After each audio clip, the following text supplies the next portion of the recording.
ANF intelligence की इतला पर एएनएफ रावलपिंडी की कार्रवाई। एयरपोर्ट हाउसिंग सोसाइटी रावलपिंडी में वाक़िया कोरियर कंपनी के दफ्तर पर एएनएफ का छापा। क्राकरी के सामान पर मुश्तमिल पार्सल से 1 किलो 750 ग्राम हेरोइन बरामद। मज़कूरा पार्सल बरतानिया के लिए बुक करवाया गया था।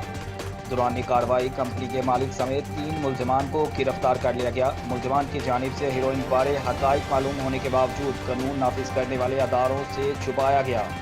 मुलजमान बरतानिया में मौजूद पार्सल वसूल करने वाले मुलजिम के साथ राब्ते में थे। एएनएफ की टीम ने बरवक्त कार्रवाई करते हुए मंशियात स्मगलिंग की कोशिश को नाकाम बना दिया। गिरफ्तार मुलजमान में कंपनी का मालिक इस्माइल, नबील और रज़ा हुसैन शामिल हैं।